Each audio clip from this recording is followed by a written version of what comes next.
Vue sur Terre vous invite au Costa Rica. Ce petit pays d'Amérique centrale abrite une biodiversité d'une richesse exceptionnelle. Près d'un tiers de son territoire est constitué de réserves et de parcs nationaux.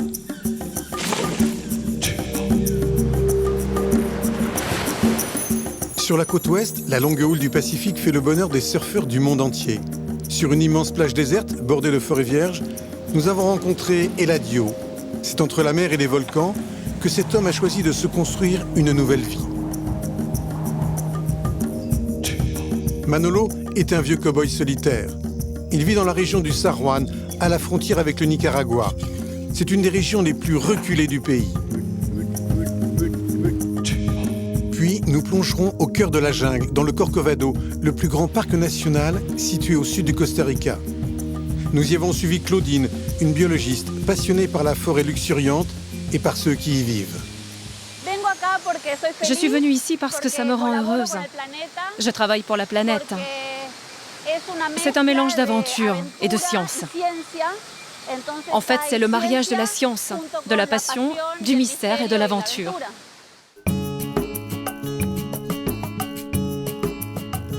Le Costa Rica, la côte riche. C'est Christophe Colomb qui baptise ainsi cette terre, découverte lors de son 4e voyage vers le Nouveau Monde. Le Costa Rica est le royaume des microclimats et des espèces vivantes. Ce petit pays d'Amérique centrale doit sa richesse naturelle à une situation particulière entre les deux Amériques et sous l'influence de deux océans. Traverser le Costa Rica, c'est voir le monde en accéléré. On y dénombre une centaine de volcans. Cette chaîne volcanique sépare en deux un pays qui concentre 4% de la biodiversité de la planète, alors que son territoire est 10 fois plus petit que celui de la France. En 2021, le Costa Rica veut atteindre l'équilibre parfait entre développement économique et respect de l'environnement. Il veut devenir le premier pays de la planète à présenter un bilan carbone neutre. Les volcans du Costa Rica offrent les plus beaux paysages du pays. Ces cônes presque parfaits sont l'objet d'une surveillance permanente. Sur les 116 volcans qui jalonnent ce territoire de montagne et de forêt, 5 sont actifs et parfois menaçants. Entre la mer des Caraïbes et l'océan Pacifique, la chaîne des volcans influe sur le climat du pays. Il est aride et sec à l'est et humide et luxuriant à l'ouest.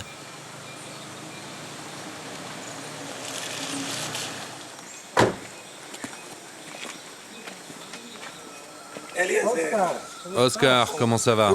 Super. Ah, mon petit Oscar, comment vas-tu? Ah oui, ça va, mais il pleut. Le temps n'est pas terrible pour la montée. On va tenter le coup. Oui, il faut essayer. Voici la porte d'entrée de Rincón de la Viera. Ici, la nature est toute puissante. Rincón de la Viera, c'est un des volcans les plus imposants du Costa Rica. Ce matin, Eladio, un des guides de ce territoire, accompagne Oscar et Eliezer Duarte, un des plus célèbres volcanologues du pays. Tous les trois s'attaquent à la montagne jusqu'à son cratère. J'aime beaucoup venir dans la forêt. Je me sens bien ici parce qu'il fait frais. D'habitude, je suis plutôt dans la forêt sèche avec du soleil. Ici, c'est plus frais. Il pleut beaucoup. Il y a des grands arbres et c'est vert. Je ressens une grande énergie. Je me sens bien, ça me ressource et ça me permet de rester positif.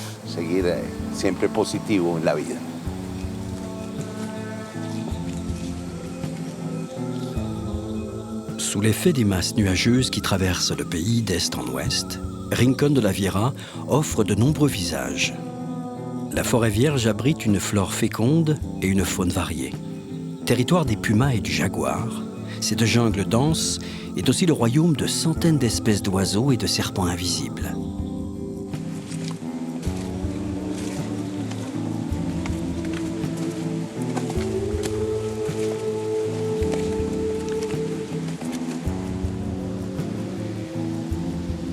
La dernière éruption de cendres date de 1997. le sol porte la trace de 20 000 ans d'activité volcanique. Cette cascade de blocs de magma recouverte de végétation est l'unique chemin d'accès qui mène au sommet par le versant nord.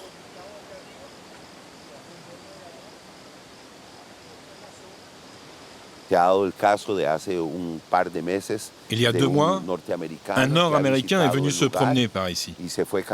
Il a marché jusqu'au sommet du volcan et jusqu'à aujourd'hui, on ne l'a pas retrouvé.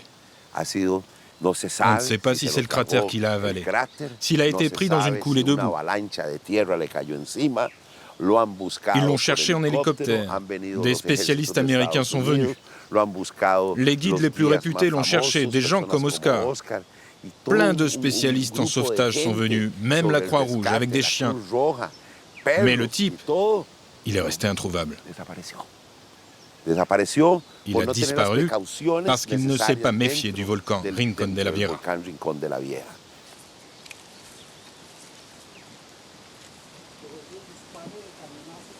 Impossible encore d'apercevoir le sommet 400 mètres plus haut. Il est noyé dans les nuages. Et c'est comme ça la plupart du temps. Eladio, Oscar et Eliezer le savent. Il n'y a en général qu'une chance sur 4 d'apercevoir le cratère de Rincón de la Vieja. Dans ce paysage qui semble s'ouvrir sur l'enfer, il n'y a plus qu'à espérer que Eliezer, le volcanologue, puisse effectuer ses mesures. Le sentier qui mène au sommet est balisé de fumerolles. Le volcan exhale par ce petit trou. Ce sont principalement des vapeurs d'eau, à 97%. Quelle température? 70 degrés Celsius. C'est surtout de l'eau de pluie. Quand elle tombe, elle s'infiltre et elle touche un point chaud, alors elle s'évapore. Ici, nous sommes en contact direct avec le cœur de la planète. Et Eliezer, il mesure la chaleur qu'il y a dans la Terre.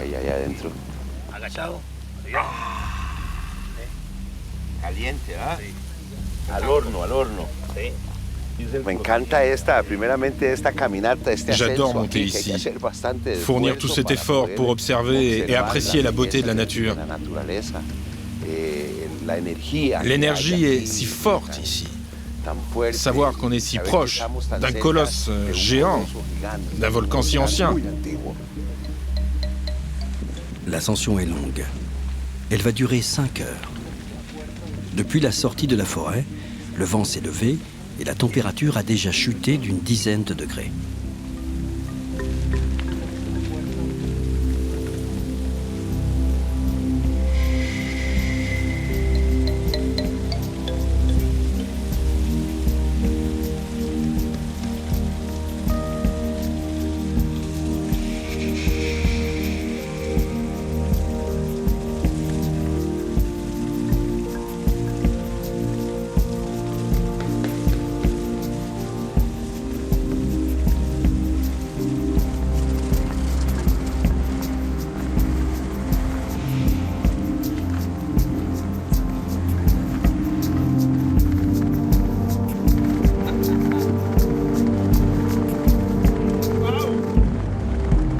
Le volcan Rincón de la Vieja culmine à près de 2000 mètres d'altitude.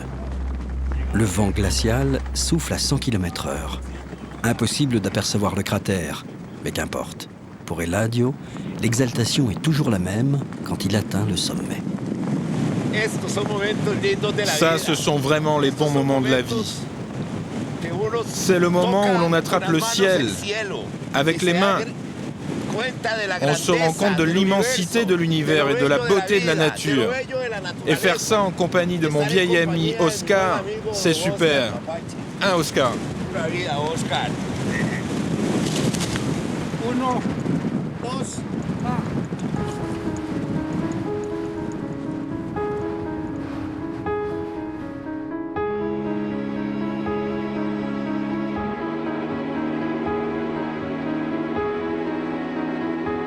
Ces volcans se trouvent sur l'immense chaîne montagneuse qui remonte tout le continent américain, de la pointe du Chili jusqu'en Alaska. Entre la mer des Caraïbes et le Pacifique, Le Costa Rica se trouve aux confins de 4 plaques tectoniques. C'est une zone de friction qui déclenche des éruptions volcaniques et des tremblements de terre réguliers.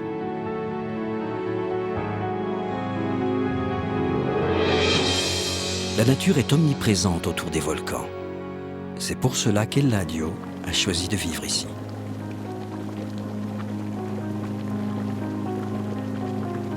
Sur les contreforts du volcan, de nombreuses sources d'eau bouillonnante permettent de surveiller l'activité de Rincón de la Vieira. Ce sont les eaux de pluie infiltrées dans les chambres de magma qui créent ces marmites. L'eau et les boues chauffent comme dans une chaudière géante.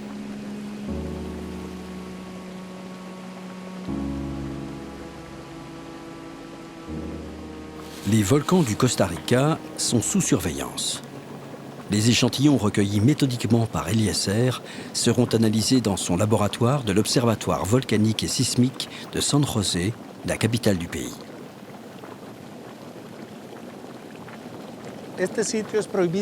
C'est un endroit interdit pour les randonneurs. Si on met un pied dedans, on est tout de suite brûlé au 2e degré. Ça peut même arracher la peau. C'est un endroit du volcan où il faut faire très attention et se méfier. C'est beau, hein? Toutes ces couleurs et toute cette activité, la dynamique interne de la planète qui sort ici à la surface.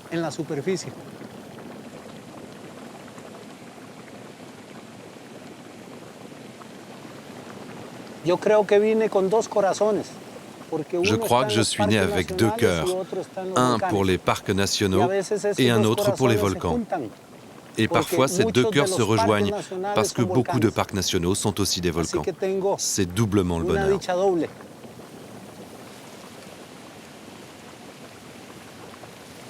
Les volcans font la fierté des Costariciens, habitués à vivre avec la menace d'une éruption.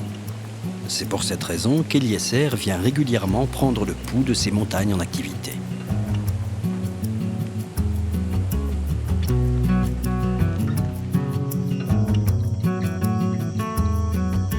Il est 5 heures du matin, et chez lui, à mi-chemin entre la mer et le volcan, Eladio est sur le pied de guerre. Pour lui, c'est l'heure d'aller jouer avec les moustaches du Pacifique. Preparando el desayunito para ir a surfear. Je vais aller surfer. Buena gasolina. C'est du bon carburant, ça. Buena fuerza. Hey, hey, ¿cómo estás? Que mami está cocinando. Gracias. Aujourd'hui, c'est un jour vraiment spécial. Je crois qu'il y a de bonnes vagues. J'espère, il y a de la houle qui vient d'Hawaï et de Californie. Et ça rentre à Peñabrura. Il y a de belles vagues quand c'est comme ça. Et le petit-déj, c'est important, une bonne pinto, c'est bon pour tenir toute la journée.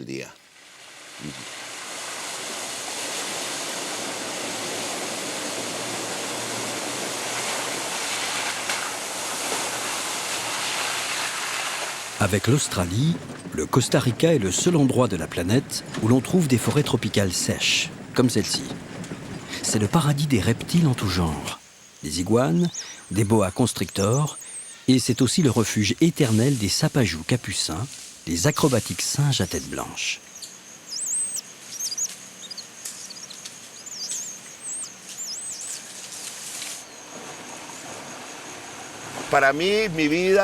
Pour moi, la vie, c'est la forêt. J'ai trouvé ma raison de vivre ici. C'est pour ça que quand je conduis, j'ai la chair de poule. C'est émouvant pour moi, parce que je rentre dans un sanctuaire. L'endroit est incroyablement beau. C'est un endroit qui est très important dans ma vie.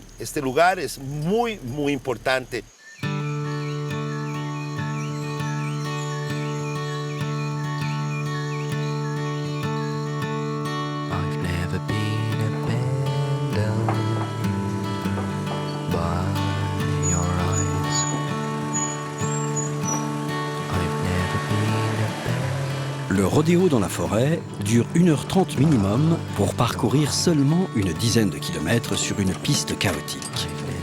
Et Eladio est toujours motivé pour aller surfer. Le plaisir de la glisse, ça se mérite. Au bout de la piste, les grandes étendues désertes et sauvages de la côte pacifique. Sur la côte nord-ouest du Costa Rica, voici la plage de Peña Bruja et son rocher de la sorcière. Dès que la houle se forme, Eladio vient ici. Le surf est sa deuxième religion.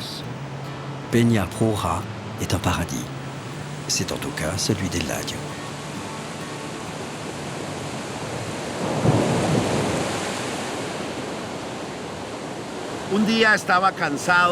Un jour, j'ai vraiment compris que j'étais au bout du rouleau, épuisé. J'étais alcoolique, ma vie était difficile, je n'étais pas en paix. J'étais malheureux, j'avais un travail, de l'argent, mais j'étais malheureux. Et un jour, j'ai décidé de venir ici pour guérir, me retrouver avec moi-même. Une force m'a attiré ici. C'était un endroit que je connaissais depuis 35 ans. La première fois que je suis venu, j'ai ressenti une attirance très forte. Et aujourd'hui, je suis libre et heureux. Je vole comme un oiseau. Je suis un animal parmi les animaux de la forêt.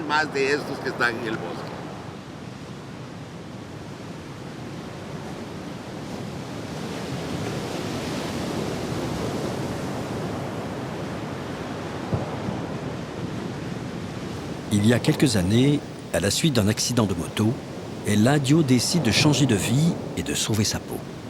Fini la ville et ses excès en tout genre, l'alcool et la cocaïne. En 2000, Eladio veut décrocher. Il quitte San José, la capitale, pour s'installer ici, dans une cabane au bord de la plage. Il y restera seul pendant 5 ans. J'aime surfer seul dans ce paradis. On n'est pas agressé par le monde autour. Le surf, c'est quelque chose qu'on ne peut pas expliquer. C'est juste bon pour recharger ses batteries. Après avoir surfé toute la journée les bonnes vagues, je rentre à la maison et je me sens vraiment en paix.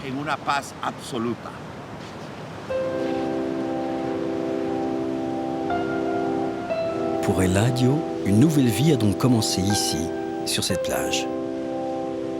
Une existence où ne demeure que l'essentiel, le ciel, la mer et le surf.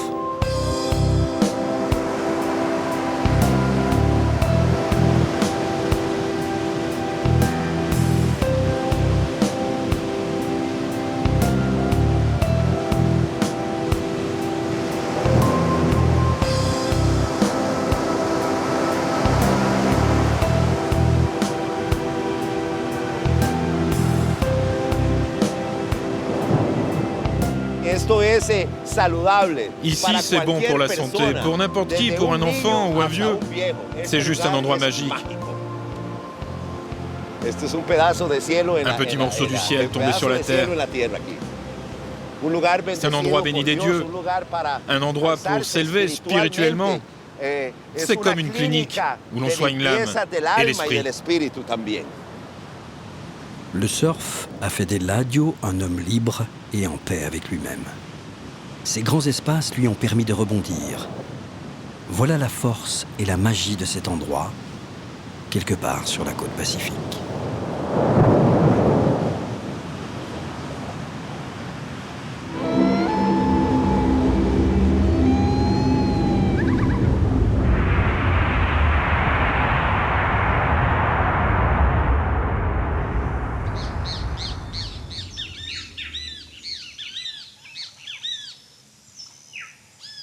De l'autre côté de la chaîne des volcans, épine dorsale du pays, s'ouvre un territoire que la plupart des Costariciens ignorent. Le San Juan est une contrée où ne mène aucune route. C'est le pays du brouillard épais et moite. Un brouillard collant et chaud qui influe sur le tempérament des paysans du San Juan.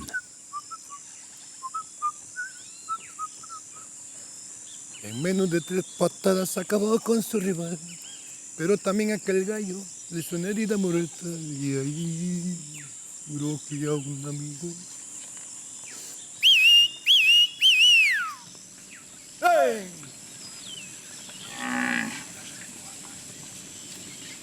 Le va, ¡hey! C'est ici que vit Manolo. Il est responsable d'une ferme de plus de 700 hectares et d'autant de têtes de bétail. Sous ces latitudes tropicales et humides, le temps s'est assoupi.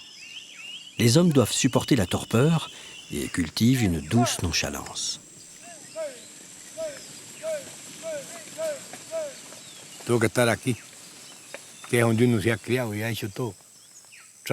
C'est là que j'ai grandi. Ma vie, c'est ici. Ma vie, c'est l'élevage du bétail. La ville, pour moi, c'était pas possible. Vivre ici, c'est la plus belle chose qu'il y ait au monde. C'est la routine. Tous les jours, je me lève à 5 heures et je me couche à 6 heures le soir. J'ai même pas la télé.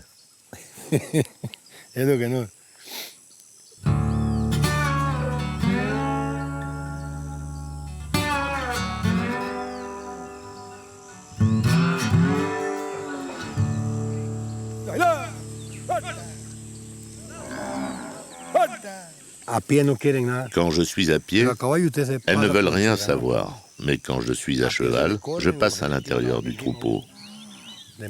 Les vaches peuvent agresser. On n'est jamais à pied, sauf quand on est dans l'enclos, car on peut prendre un bâton et se défendre. Mais ici, je suis toujours à cheval. N'importe quelle vache peut agresser, n'importe laquelle.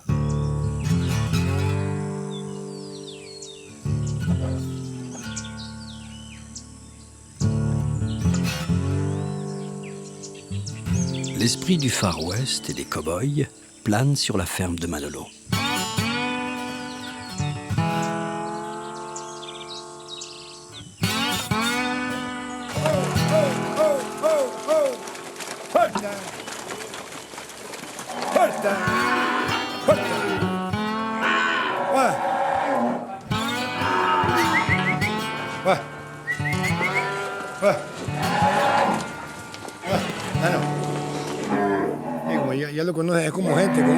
Je les connais comme si c'était des personnes. Elles me connaissent bien, c'est comme ça les vaches. Il y en a qui sont furieuses. Il n'y a qu'avec moi qu'elles sont gentilles. Elles me connaissent bien. Mais autrement, avec un étranger, ça peut mal tourner. Tu peux te faire jeter par-dessus les barrières.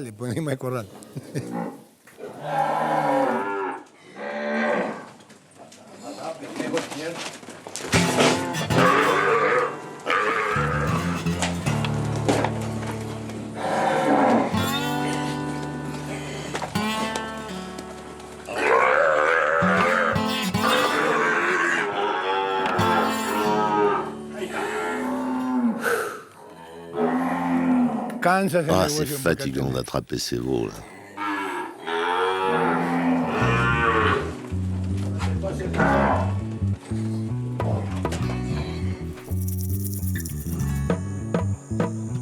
Manolo vit ici depuis 30 ans, tout près de la frontière avec le Nicaragua. C'est la campagne profonde. La ferme dont il s'occupe appartient à une riche famille de la capitale. Manolo en est le régisseur, l'homme à tout faire, responsable de tout. En fait, c'est lui le patron. Pour vivre ici, il faut être capable de se couper du monde. La maison de Manolo n'est raccordée ni à l'eau, ni à l'électricité. Et le premier village est à plus d'une demi-heure de piste. Alors, mieux vaut ne jamais tomber malade. La seule maladie qui s'attrape parfois ici, c'est la gueule de bois. Parole de Manolo.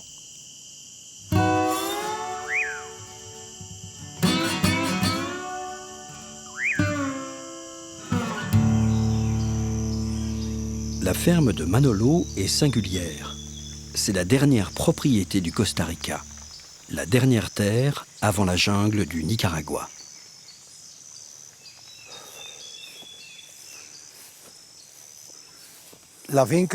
Ici, de la frontière jusqu'à la ferme, il y a 700 hectares. Et de l'autre côté, là, c'est Nicaragua. Cette petite plaque, ça marque la séparation entre le Costa Rica et le Nicaragua. Ça fait que 20 ans qu'on peut passer de l'autre côté. Avant, pendant la guerre, on ne pouvait pas. Tout cet endroit était miné, et il y avait des camps de l'armée du Nicaragua. On ne pouvait pas passer, on se faisait arrêter, personne n'y allait. On aimerait qu'un jour tout ça disparaisse, qu'on puisse aller et venir, complètement, sans rien, sans problème, sans passeport, en toute liberté.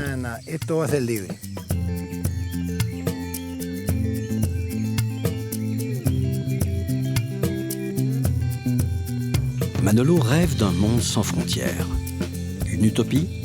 Mais il y a 60 ans, le Costa Rica a bien décidé de dissoudre son armée pour développer son système d'éducation et de santé. C'est le seul pays de la planète à avoir ainsi déposé les armes. Le Rio San Juan est un fleuve mythique. Il sépare les deux pays et relie la mer des Caraïbes au lac Nicaragua. Durant la guerre civile nicaraguayenne, la région du San Juan était un no man's land. Au XVIIIe siècle, les pirates des Caraïbes viennent s'y réfugier. Le San Juan devient ensuite une route commerciale. Puis, au XIXe siècle, pendant la ruée vers l'or en Californie, c'est par ici que les armateurs font transiter l'or entre San Francisco et New York. C'est une route plus sûre que le Far West, et surtout moins longue qu'une traversée par le détroit de Magellan au sud du Chili.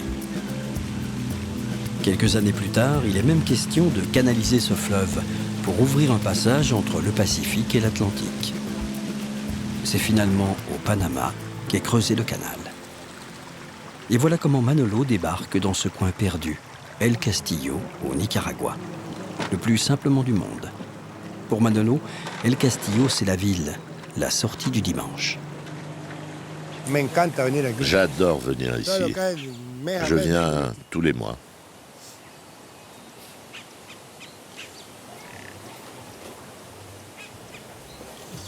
Je fais des courses et je reste un jour ou deux, puis après je rentre.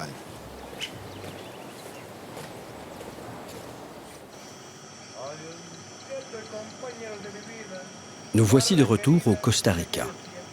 Dans cette région isolée, il y a peu de routes. Les rivières sont le meilleur moyen de se déplacer et de passer d'un pays à l'autre. Manolo n'a pas besoin de passeport pour sortir de sa ferme. Ici, tout le monde connaît ce personnage singulier qui ne fait pas semblant d'être celui qu'il n'est pas.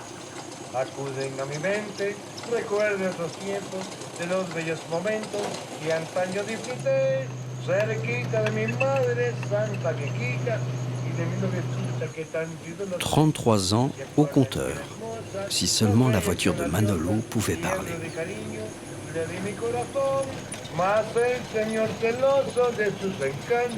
Au bout du chemin, voici le village Banderas de Pocosol. C'est le village le plus proche de chez Manolo, le seul endroit où il peut voir du monde. Bueno, un pan cuadrado. Banderas de Pocosol, son épicière, sa rue principale, son école et son bar.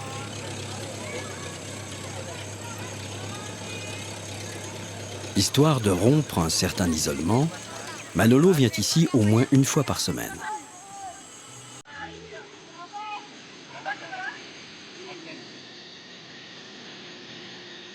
Le bar transpire la mélancolie, mais c'est le seul endroit où l'on peut boire de la bière fraîche.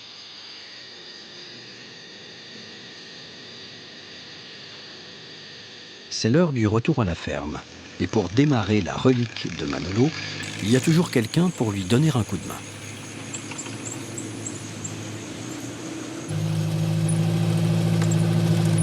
Ouais, j'ai encore de bons yeux.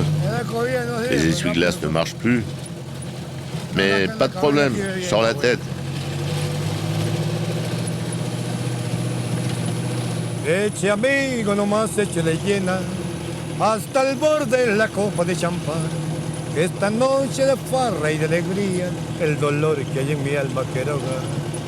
Yo la quise, muchachos, y la quiero, y jamás no la podré olvidar. Yo me emborracho por ella, y ella quién sabe qué hará. Echemos más champán, che solo mi dolor, beviéndole a ahogar y si la ven, amigo dígale, que ha sido por su amor que mi vida ya se va. Depuis 62 ans, c'est ça la vie de Manolo. L'amour de la terre, de ses animaux et des romances que chantait sa grand-mère. Une existence rudimentaire que rien ne vient jamais contrarier. En menos de 3 patadas acabó con su rival.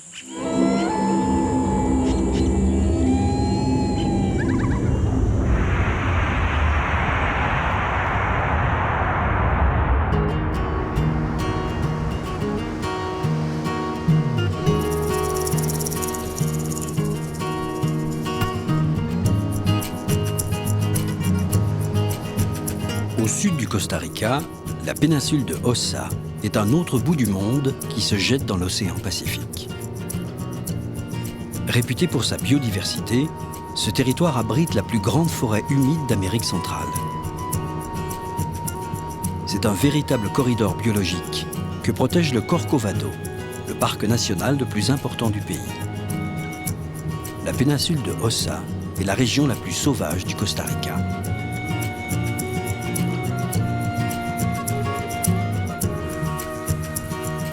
Claudine Sierra est biologiste. Elle travaille pour l'Université du Costa Rica. Née en Argentine, Claudine a choisi de poser ses valises au Costa Rica il y a une dizaine d'années, envoûtée par ces grands espaces sauvages que les hommes tentent de préserver.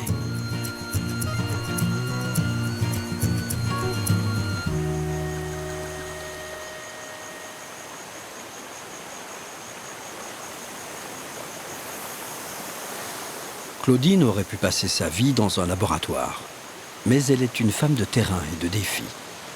Elle a vécu en Europe, bourlingué en Inde et en Amérique du Sud. Ancienne danseuse professionnelle, elle s'est longtemps nourrie de voyages et de rencontres.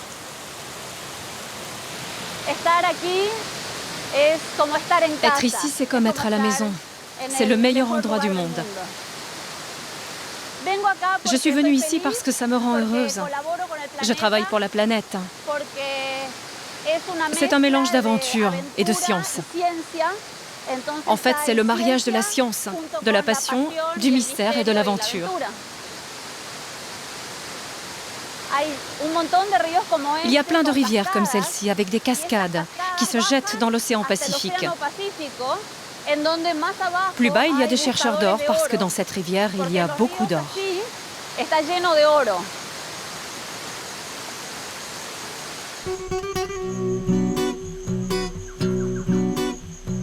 Il y a une trentaine d'années, la fièvre de l'or s'empare de la péninsule de Osa. La région, alors secouée par une grave crise économique, attire des milliers de chercheurs d'or. Tous espèrent trouver la pépite de métal jaune qui changera leur vie. C'est une ruée vers l'or au cœur de la jungle montagneuse et impénétrable. L'époque est mouvementée, les orpailleurs sont hors la loi. À la fin des années 80, les autorités costariciennes décident de frapper un grand coup et détruisent tous les camps de chercheurs d'or, implantés à l'intérieur du parc national.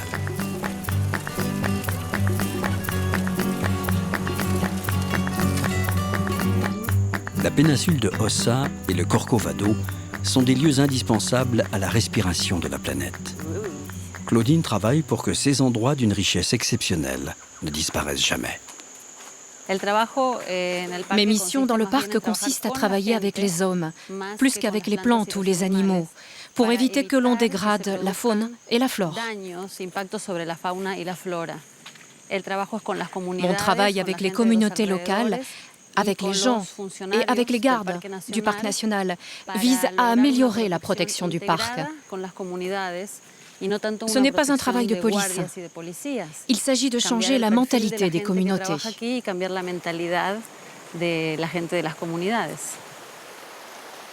Claudine consacre ses travaux universitaires aux communautés indigènes pour qu'elles puissent continuer à vivre dans leur environnement tout en préservant la nature.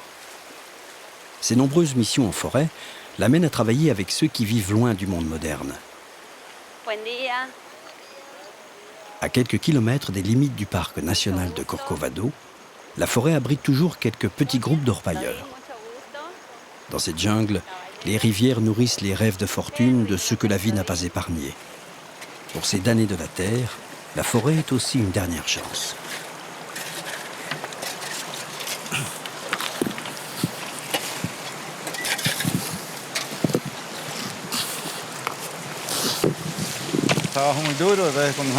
C'est un travail dur. Le matin, on commence à 5 h et on termine à 5 h le soir. Souvent, on rentre les mains vides, sans avoir trouvé d'or. Parfois, on a de la chance, mais c'est dur. On passe toute la journée à bouger des pierres.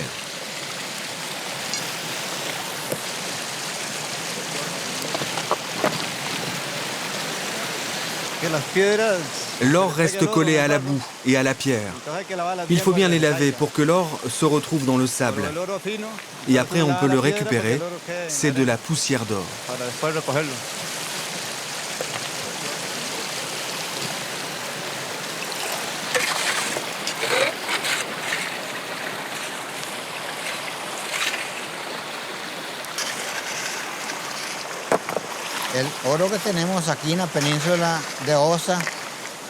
L'or de la péninsule de Osa, c'est la richesse de notre pays. C'est pour ça qu'ils ne se sont pas trompés en baptisant le Costa Rica. C'est vraiment une côte très riche. L'or pour moi est une chose merveilleuse. J'ai déjà trouvé des pépites de 20, 21 grammes et même 50 grammes. On avait travaillé dans un autre endroit et là-bas on avait trouvé que des gros morceaux comme ça. Je peux pas vous dire où c'est.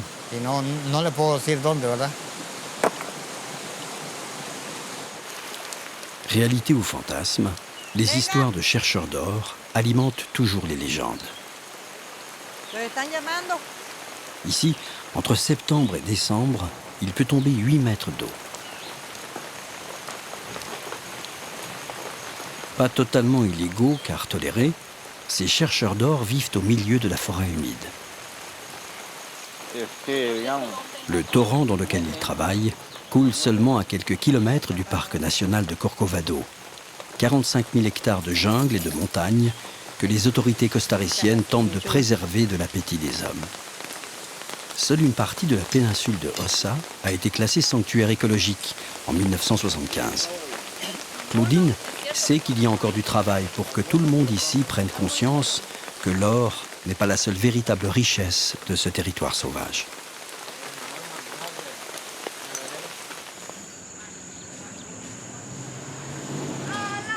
Puerto Jiménez est l'ancien Eldorado des chercheurs d'or du Costa Rica. Cette petite ville tranquille est devenue l'escale incontournable des voyageurs en quête d'aventure. C'est la porte d'entrée du parc national. Claudine va passer quelques jours dans la forêt vierge, à Sirena, le poste des Rangers, les gardiens de ce sanctuaire écologique. Hola, qué gusto. À pied, il faudrait plusieurs jours de marche pour rejoindre Sirena sur la côte pacifique. L'avion est donc le moyen le plus facile pour y aller. L'unique avion de la région, c'est celui d'Alvaro. Il est le seul à survoler le Corcovado.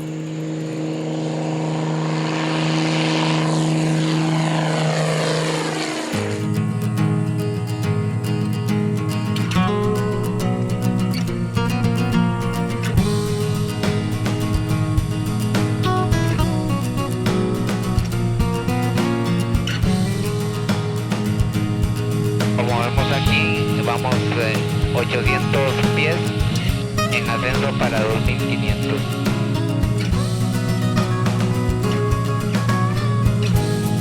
Alcanza 1.5, despega pista 3-4, cruza hacia el Coco.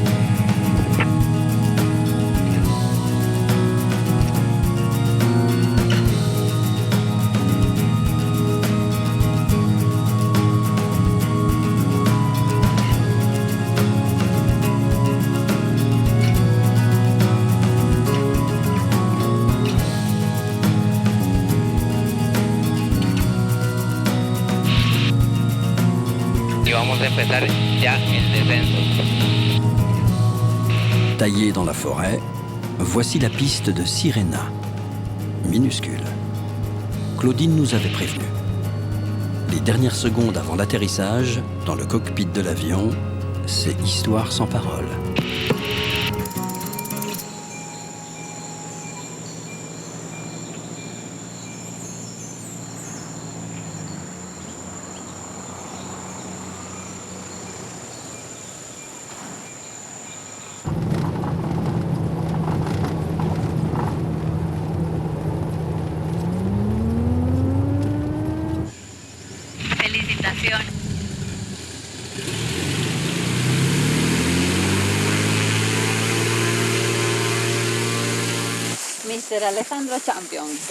Alexandro est le chef de la station des Rangers, les gardes du Corcovado. Ces deux-là se connaissent bien. Ils ont dessiné 80 km de sentiers dans la forêt pour développer l'écotourisme. Mais Alexandro a d'autres soucis en ce moment. Traquer les braconniers et les chercheurs d'or illégaux.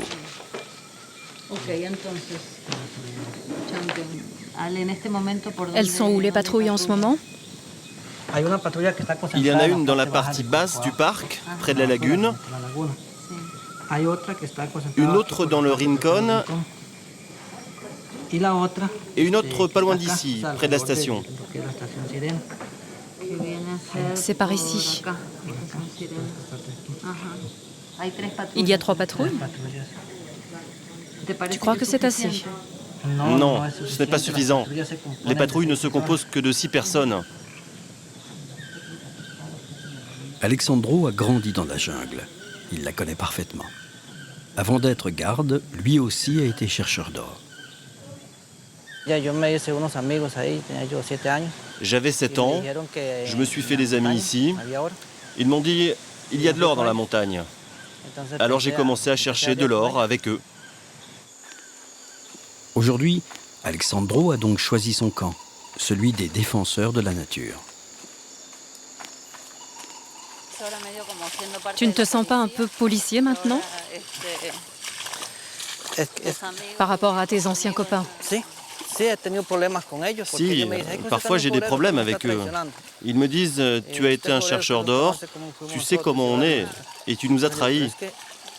Je leur dis qu'il est temps d'arrêter de chercher de l'or. Je parle avec eux, j'essaye de les convaincre, et en fin de compte, il y en a qui suivent mes conseils, mais d'autres continuent.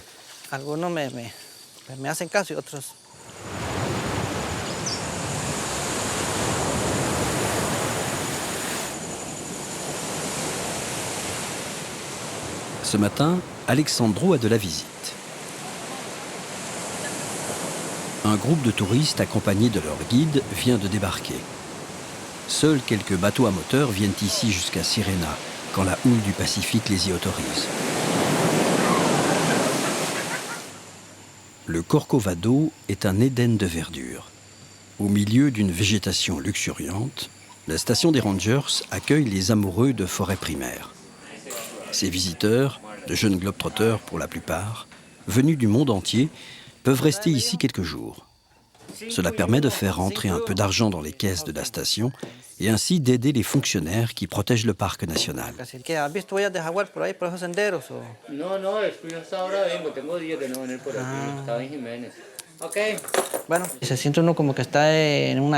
On se sent comme si on était sur une île. Il n'y a pas de communication directe avec la famille. Quand il y a des problèmes ou des urgences, nos familles appellent le bureau à Puerto Jiménez et ils nous informent. S'il y avait le téléphone ou Internet, on se sentirait plus tranquille.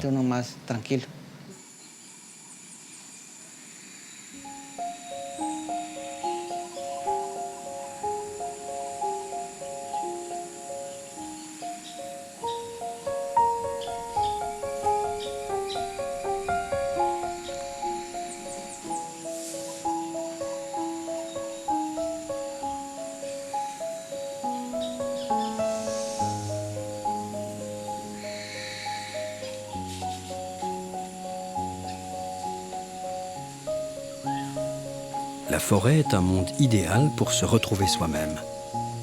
Claudine a pratiqué la danse contemporaine au plus haut niveau. Aujourd'hui, l'art du yoga lui permet d'atteindre une harmonie avec l'univers qui l'entoure.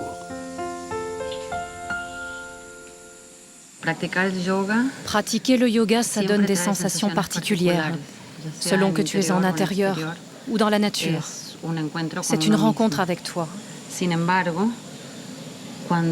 Néanmoins, quand tu fais du yoga dans un endroit où il y a de hautes vibrations, comme on dit, de hautes fréquences, comme celle de la forêt, c'est comme s'il n'y avait pas d'interférence. On est complètement avec soi-même. Ça procure des sensations vraiment très spéciales.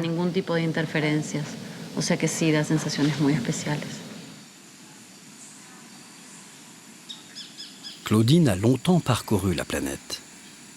Elle voulait découvrir ce qu'il y a de plus beau sur la Terre. Une fois terminées ses études de biologie, elle se lance donc dans une carrière de danseuse professionnelle, mais sa passion pour la nature va la rattraper. Claudine accepte alors une mission du gouvernement costaricien. Il s'agit d'étudier l'écosystème de l'île Coco, une île déserte et paradisiaque, perdue dans l'océan Pacifique. Elle y restera 8 ans.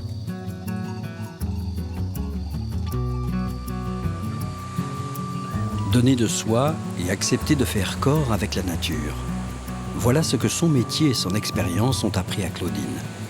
Une certaine idée de l'harmonie entre l'homme et son environnement. Claudine va passer la nuit sur la plage. Dans quelques heures, elle doit retrouver ici un spécialiste des tortues marines.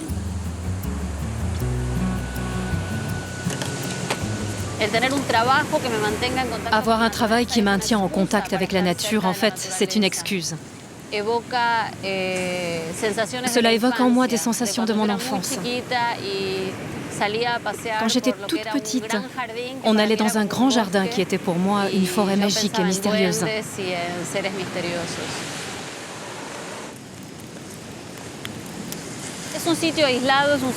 C'est un endroit isolé ici et sauvage. Un endroit où les animaux se promènent en liberté.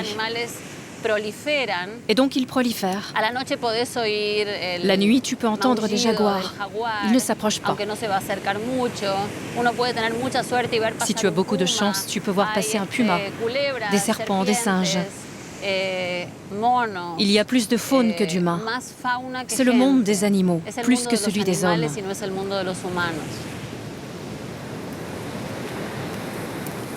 5 espèces de tortues viennent pondre ici sur les plages du Costa Rica depuis des millions d'années. Les scientifiques protègent cet animal tout droit sorti de la préhistoire et est capable de traverser les océans.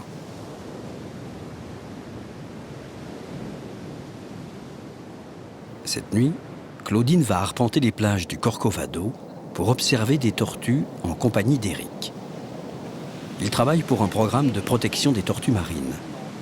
En fait, cette nuit, il cherchait une tortue carrée, une espèce rare et menacée d'extinction, sur laquelle Éric voulait fixer une balise. Mais cette fois, ils n'en trouveront pas. En revanche, un peu plus loin, ils vont apercevoir d'autres tortues plus communes, venues pondre sur la plage durant cette nuit sans lune. Ce nid vient d'être endommagé alors que les œufs sont près d'éclore.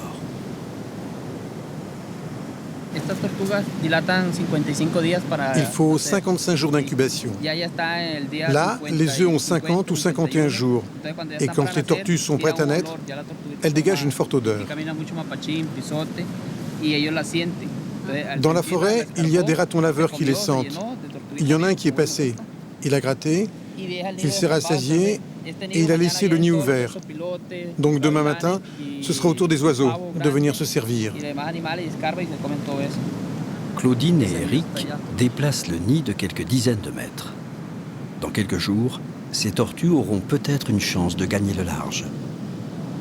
Une tortue sur 1000 seulement parvient à l'âge adulte. Je suis fier. C'est important de servir une bonne cause comme celle de la tortue marine, qui est un animal vulnérable. Les autres animaux peuvent les manger. Je suis heureux de me rendre utile pour cette cause qui est très importante pour nous tous ici. Près d'un tiers du territoire du Costa Rica est protégé. Il est le seul pays à lier ainsi développement économique et respect de l'environnement. C'est ce qui fait du Corcovado un lieu unique au monde. J'ai un message d'espérance et d'alerte en même temps. Si on continue dans la même direction, le Corcovado ne pourra plus exister. Si on change un peu nos habitudes, on pourra le préserver et protéger un peu plus la planète. Sans le Corcovado ou des lieux comme le Corcovado, on n'a pas tellement d'avenir. Mais le Corcovado existe.